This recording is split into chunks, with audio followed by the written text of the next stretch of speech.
भारत की आज़ादी की कहानी में हमेशा बड़े नाम सुनाए जाते हैं, जैसे महात्मा गांधी, भगत सिंह, सुभाष चंद्र बोस, चंद्रशेखर आज़ाद। लेकिन क्या आप जानते हैं, आज़ादी का सूरज सिर्फ इन्हीं के वजह से नहीं उगा।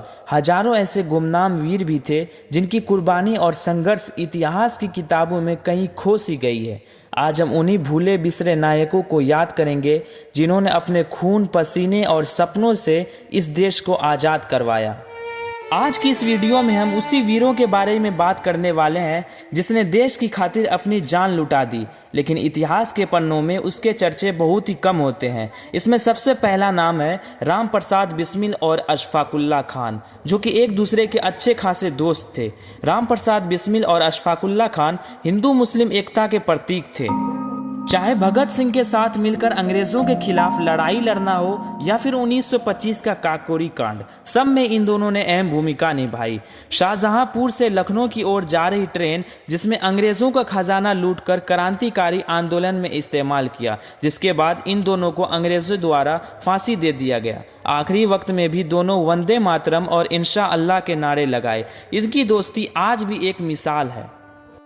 राम प्रसाद बिस्मिल और अशफाकुल्ला खान के सिवा एक और नाम जो इतिहास के पन्नों में कहीं गुम हो चुका है, ये नाम कोई और नहीं बल्कि माटिंगनी हाजरा है, जिन्होंने 73 साल की उम्र में देश के लिए अपनी जान लुटा दी। ये बंगाल की स्वतंत्रता सेनानी थी। 1942 में भारत छोड़ो आंदोलन का नेतृत्व भी किया। 1942 में ही भारत छोड़ो आंदोलन का नेतृत्व के दौरान अंग्रेजों ने इस पर गोली चलाई, लेकिन इनके हाथों से तिरंगा नहीं छूटा। आखिरी सांस तक वंदे मातरम का नारा लगाती रही। माटिंगनी हाजरा के अलावा एक और वीर जिसके चर्चे बहुत ही कम होते हैं, ये शख्सियत कोई और नहीं बल्कि खुदीराम बोस है, जिन्होंने 18 साल की उम्र में ही हंसते हुए फांसी पे चढ़ गए थे। ये बंगाल के युवा क्रांतिकारी थे। 1908 में अंग्रेजों के खिलाफ एक बम हमला किया था, जिसके जुर्म में अंग्रेजों ने 18 साल की उम्र में ही इसे फांसी दे दी। फांसी के वक्त भी ये मुस्कुराते हुए वंदे मातरम के नारे लगाए थे। ये थे खुदीराम बोस। सबसे आखिरी में बात करते हैं उस्ताद बिस्मिल्ला खान की, जिसकी शहनाई की दीवानी पूरी हिंदुस्तान थी। बनारस के ये महान शहनाई वादक थे। संगीत को देशभक्ति का एक हथियार बनाया। 15 अगस्त 1947 को लाल किले पर उनकी शहनाई ने आज़ादी की पहली सुबह को अमर कर दिया। उन्होंने साबित किया कि देश की सेवा सिर्फ तलवार से नहीं बल्कि कला और संस्कृति से भी की जा सकती है। ये थे उस्ताद बिस्मिल्ला खान।